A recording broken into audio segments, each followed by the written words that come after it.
Is Bloodborne PlayStation's best exclusive? Thought that this was a good one to talk about because it really is one of our both of our favorite games. Even on our like seventh playthrough, there's like stuff you run into just because of how the AI is programmed where you're like, freaking Bloodborne. Like, that Bloodborne in some way, shapes, and forms is kind of like a 3D Castlevania. Welcome. This is Two Souls, and we're on the games now. This is, as we mentioned in our news episode, we're splitting the shows. If you want to know exactly all the details, you should go check that one out. It's pretty good. That's basically what you're looking at right now. Talk about Pokemon with guns. Great episode. So today on the games, we're going to be talking about Bloodborne. We're going to go a little bit back. Usually we're talking, so far at least, we're talking about new releases. We're going to talk about an old release for this one, because there's not a lot of releases right now at the beginning of the year. And also because this is something we've been planning to do. We want to, for the sake of almost like preserving like, you know, some of these old titles and what they were remembered for and stuff like that. We want to talk on some of the older games that still to this day hold up and do a lot of things that are, I think, considered fresh still. Yeah. You know? Because there's stuff that was like really fresh that people just haven't really followed up on, you know? But we're going to be talking about Bloodborne. It's from the developer FromSoftware, for those who don't know. And it was released in 2015 on the PS5, or PS4. Yes, PS4. It's like one of their only exclusives for PlayStation, aside from Demon's Souls. Let me set the scene. All right. It's a dark and gloomy day down in Old Yarnum. And there are ghosts and goblins murking about the streets. Okay. It's Victorian Gothic horror, and there's blood in the streets, man. Yes, this is Bloodborne, and it's very scary. It's very fast-paced and aggressive. And it's honestly one of my favorite games of all time. Yours as well. I love that game so much, dude. For those of you who are observant viewers, you probably have noticed The Hunter's Marks. the mark of the hunter. I need to get more tattoos, dude. This is like the only thing I have. Keep that to yourself. These are hunter's marks, the mark of the hunter. Okay, and we wear that, we don it. So, a big reason why we want to talk about this as well, to add to the reasons why you mentioned, is it also helps you all who are listening to us to get to understand what we like. Because when it comes to listening to someone who is criticizing a body of work, it's usually helpful to start to get a baseline for like what they like, what they don't, so you can put it up against yourself. So hopefully you can make like a more informed like decision on what you want to spend your time on. If you like what we what you like, want to purchase. we might bring you to the knowledge of other stuff that you don't know of that you might like. But And if you don't like what we like, then stay away from everything we talk about. Yeah. No, I'm just- If we like it, and you probably don't, and the other way around. yes. We also hope that as community engagement grows, that we get to find some really cool stuff that we didn't know about as well. Yeah. So this is a give take. But getting back to Bloodborne, we thought that this was a good one to talk about because it really is one of both of our favorite games. You know, there's some differences on both of our top lists, but this is one of those that's right at the top for both of us. Yeah. A big reason behind that is because it's not. A lot of people say the games are hard, and they say that of a lot of FromSoftware games, but it's not necessarily that it is difficult, although it is, and it's not necessarily that it's challenging, because it is. It's more that it is a different kind of game. It's actually doing a lot more in line with what old, like more retro kind of games would do, where it's throwing you into it, it's asking you to learn the mechanics, and the mechanics are pretty brutal, you know, in terms of how unforgiving they can be. You know, so you can't like animation cancel, you can't choose to attack someone and then choose to dodge out of the way in the middle of your attack. Like, you got to commit to your decisions. If you're just button mashing, there's a buffer, so you'll get like an attack in the buffer that goes in right after a dodge or something, and then you'll get like basically like caught with your pants down, and so you get hit. Yeah. But if you don't have any pants equipped, you literally have your pants down. it's just like a different kind of game. Yeah. Like you said, it's not necessarily that it's like hard. It's just like a different kind of game that you got to learn how to play. Yes. And Bloodborne's Bloodborne. I mean, so we've played it both. We've beaten it several times over. Yeah. Like I've completed Bloodborne and the DLC probably a good 6 or 7 times. I think I'm like 1 or 2 less. And you and I, in preparation for this episode, we went through it almost 2 entire times. Dude, that first playthrough, oh, And see, this is the thing with felt so good, dude. and I can say this for all FromSoftware games, but Bloodborne is by and far, for so many reasons that we're going to jump into, but it is the one that's nearest and dearest to me because the first time you play it, and especially if it's your first FromSoftware title, it's very arduous. It can be disheartening. I famously purchased it release date and then ended up returning it, then bought it again, and then ended up returning it, and then I ended up buying it and actually like sticking with it. Yeah, I know.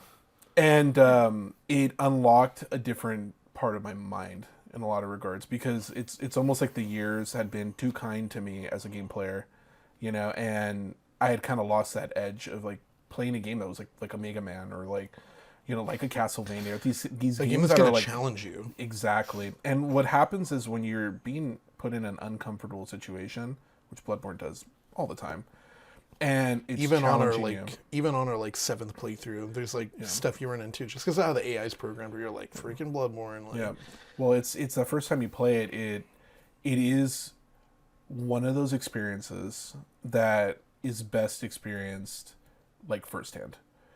Like if you can stick with it, which you can, it takes time, it takes patience, chipping away at that. But once certain things start to click and you start understanding what the game's asking of you, you can just start blowing through so many things, and things that were once like impossible become like a cakewalk. It becomes like one of the easiest things. Like to your whole point I were mentioning with our first playthrough, like there is the first main boss that you fight, not the optional like boss, but the first main boss. That was the boss that I got stuck at like most of the times that the first two times that I ended up returning the game, and I did end up passing him, but then I was already kind of disheartened. Dude, this time like we walked in, I walked in because we were switching off, and I went in and beat him on the first try, like completely wrecked him. Felt great. And it's one of those things where it's like, okay, well, we played through the first playthrough like round of Bloodborne like on our save, and like I think it was like sub 10 hours, which is not a lot of time. It's not, we beat it in like 2 sittings. Yeah. And so it comes down to like game knowledge. It comes down to having the patience, and that's just speaking of the mechanics. Game's very fast paced, like I said earlier, it's aggressive, and yeah, it does iterate on a lot of the standard mechanics that are involved in these FromSoftware games. So you've got a stamina bar, and if you run or you dodge or you attack, you have to manage your stamina, and there's another mechanic which it encourages you being more aggressive is, when you take damage, there's like a portion of your health that you can get back if you go and you attack the enemies more and more, and you soak their blood, so to speak. You drink of it. But it's like you just attacking at them, you can regain health. So it encourages you, if you take a hit, instead of running back and then like healing yourself and trying to catch your footing, it oftentimes pays off to just get right back in there. And so it does give you a very specific kind of like experience where you do end up feeling like a hunter. And so it's a very intentional kind of gameplay for like most of their games. Yeah, it absolutely is. And this one I'd say is, so most of the Dark Souls games, there's shields. And I think this is a really big factor. There's shields in all of those, and so you can kind of like, I forget what they call it. It's like the community can be a little rough with like people that pull some of the stuff. Gatekeeping, they can be a little gatekeeping. Oh, you didn't really beat this boss because you used a shield, whatever. Yeah. We're not like that. If you beat the boss, you beat the boss. Good on you. But in Dark Souls and Elden Ring, and I think Demon Souls also, well, I do know, actually, I don't know why I said I think, but there's shields, and you can kind of just like hide behind your shield for a lot of stuff. Yeah. And then like just counterattack off of that, and it's like a really safe way of playing the games. In Bloodborne, there's literally one shield. It's called a wooden shield. And it's a joke. And it's literally there for a joke. Like, it sucks. It's useless. It's going to get you killed. It's not useful in the slightest. It breaks on, like, the first impact it takes. Yeah, it's like, it's horrible. And it's because this game's very, like you said, aggressive and stuff. It's also very intentional, like their games typically are. but it definitely, because of the whole rally mechanic, which is what you're talking about getting your health back. Yes. Like, yeah, it's a different part of your brain you end up working in, because I heard someone put it this way, like when you're playing Dark Souls, it's like a dance, and so you're like learning how to dance around these enemies and stuff like that, right? And then when you're playing Bloodborne, it's more like you're like hunting this beast. And as you get that beast's health down and you start whittling it down, it starts fighting for its life more. Yeah. And so the enemies you're fighting, typically as their health is going down, they get more frantic. And they get more like their life is literally on the line. You feel like you're fighting a beast like at all times. Yeah, it's like primal like animal brain. It's like, oh, I'm like hurt, I need to fight harder to like get this threat away from me. Yeah. And when you go into the game starting, like you usually like that'll scare you away. That'll like shake you up a little bit, and then you start messing up and all that. But over time with experience, you literally do become like a hunter, where you're like, you're fighting the cleric beast or one of these bosses that are just these like big monsters essentially, and like as it gets more frantic and it's putting the pressure on you, you learn to be kind of cold, where you just stare it in the eyes and you give it time, but the second it needs to catch your breath, then you strike. Yeah. And you learn to do that stuff, and so it's a lot more aggressive, and it's a lot less of a dance, and it's much more of a hunt. And then this is more just to add it there, because this was all in the same thing. So like you got Dark Souls, it's a dance, Bloodborne's a hunt, and then you've got like Sekiro, and that's all about like clashing of swords and stuff like that. Yeah. And that's like, I think their variety of games that they have so far. Like Elden Ring's much more like Dark Souls and stuff like that, where it's like a dance. Yeah. But we're talking about Bloodborne, so yeah, and that's the thing too, is to the whole point of staying cold, looking it in the eyes and all that. Yeah. One of the things about this game is that they, through their design and their art direction, make that pretty difficult of an experience sometimes. Because like the way that these characters or these enemies are animated are quite frankly terrifying. Yeah. You know, Bloodborne's not normally talked about as like a horror game, but it is absolutely like unequivocally like a horror game. And some of the designs and the animations of these characters and these enemies are just so realistic and believable that when they do get into that mode where they're like fighting for their life, there's it's almost like whoa buddy, like take it easy, like I'm like don't come and like wreck me, you know. It's like it's astounding like what they build, and there's so many like I don't want to spoil it for anyone listening. I mean, granted, the game has been out for almost like 10 years, so go play it. Like but I think that also speaks to like the level of like reverence almost, where it's like, yeah, like I still personally like would not want to spoil like a lot of these things for the person that hasn't played it yet. Like if you have a PlayStation like 4 or 5 and you have not played Bloodborne, or you've tried it and you haven't stuck with it, like this is like your call to action. You can get that for much cheaper. It's on the classics. It's like you can get it free with Plus, I believe, right? It's in PlayStation Plus, yeah. Yeah. So what are you doing? Just go play it. Yeah, and just if any of this so far or anything that we're gonna be continuing talking about sounds interesting, absolutely play it. It is, in terms of story, you know, the way that FromSoftware reveals story, even with the story is so well made. And it was one of the things that, it's the main thing that brought me back to it after I had not played it and like played and returned it those first 2 times, was hearing some of the spoilers.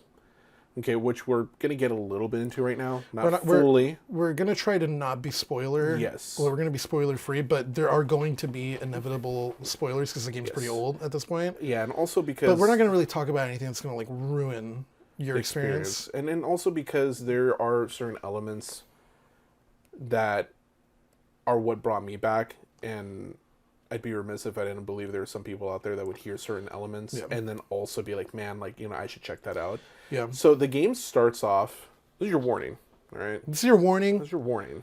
Click off now if you want those spoilers. If you want like nothing, you're sold already, just go ahead and... If you've been waiting... Let it play in the background, but mute it so that way we get the view. It's been on your wish list. We're gonna... But otherwise... I think just to kick it off, one thing I can say in one sentence that'll grab a lot of people. A very wise man once said that Bloodborne, in some way, shapes, and forms, is kind of like a 3D Castlevania. And it is. It is. There's definitely Castlevania aspects. There is a lot of like Metroidvania kind of like retracking and stuff, but you're not necessarily like opening up like it's different, but there is an aspect of that, and there I think just overall like it's very that's a pretty accurate description because it's like what's Castlevania? It's like, oh, you're going in and you're like there's monsters and it's like gothic horror and stuff, and that's like generally like the same exact thing, but this is like 3D and it's really dope. You really want this one to stick, don't you? Because it's so... Because for me, when I play that game, dude, like, that's what goes through my head. I'm like, dude, like, this is like a 3D freaking Castlevania. Because, like, when you're looking around Yharnam and all of that, like, the city's just very well designed, where, like, you see, like, a bridge up there, and then way later on, you're, like, walking on the bridge, and you're looking at it, you're like, dude, I was down there.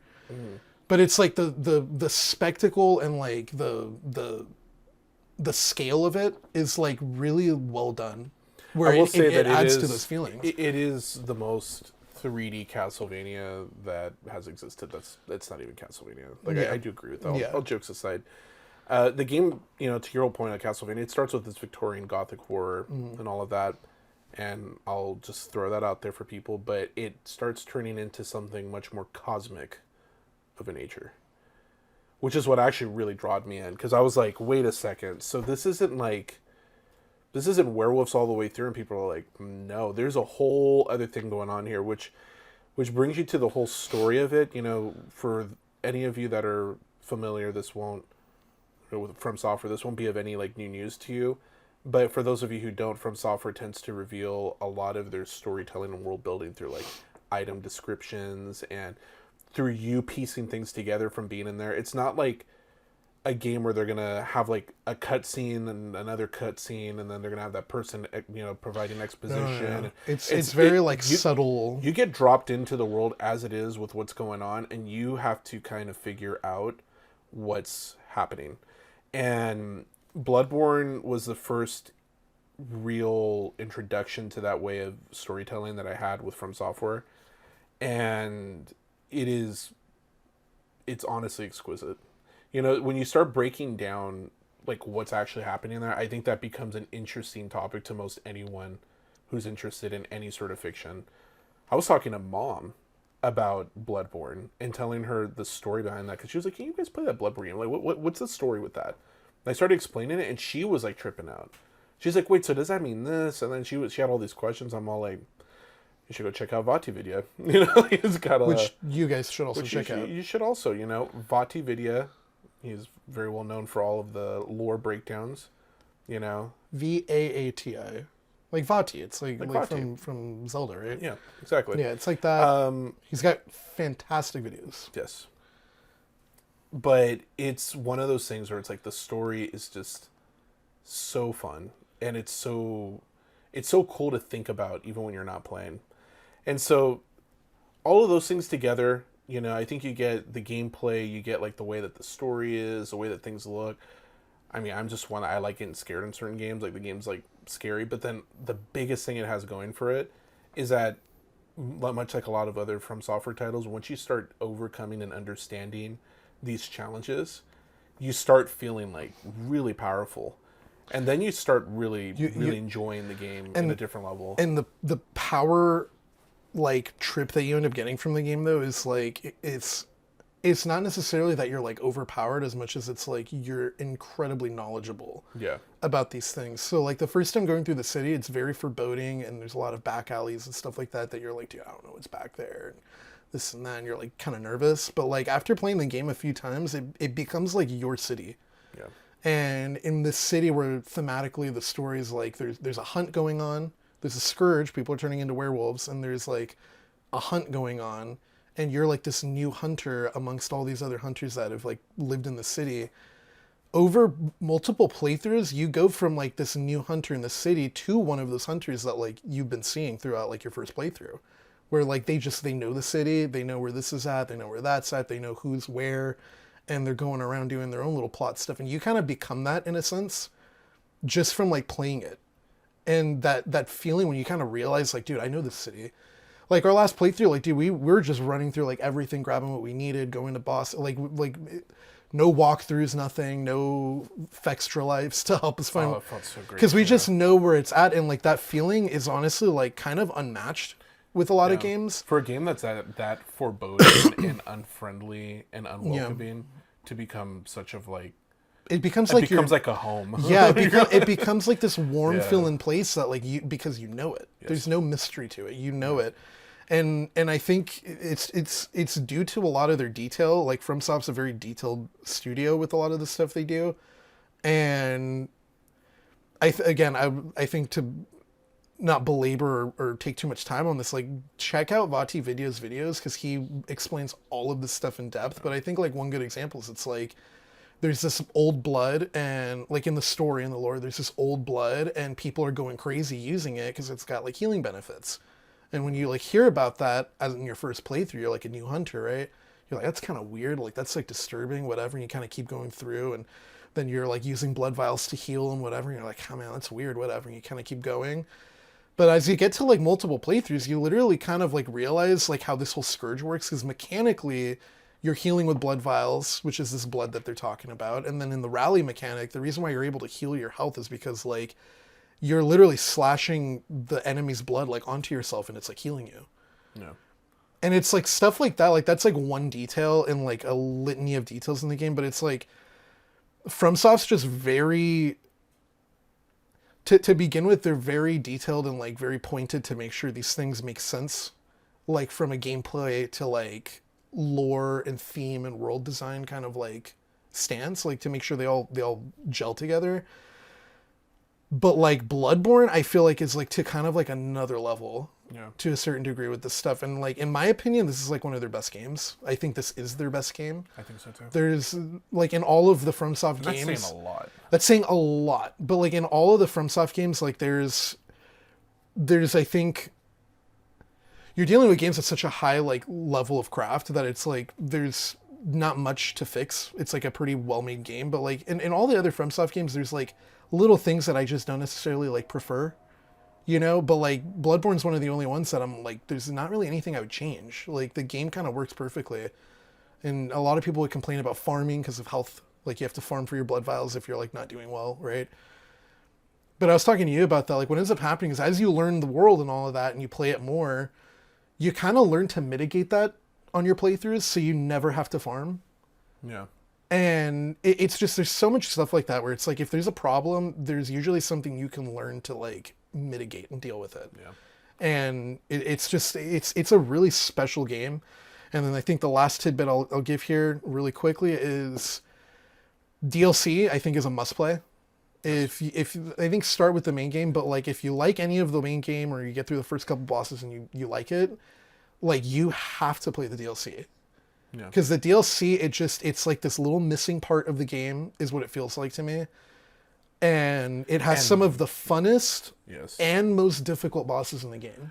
And some of the most just design-wise trippy areas. Yes. And in particular, some of the most like, what the heck am I fighting kind of like bosses that I've seen in a game. Yeah. So you're missing out if you haven't played the DLC. Producer AJ over here. But yeah, that's a good place to end, I think. I think we've stated our case. Yes. This is Bloodborne, and it is one of my favorite games. Yeah. And I am a hunter. And who knows, maybe you'll be one someday too. So this was fun. You know, we hope you enjoy the new format. We're going to continue to refine as we go. Yep. And this has been Two Souls. Two Souls on the games. On the games. We shall see you next week.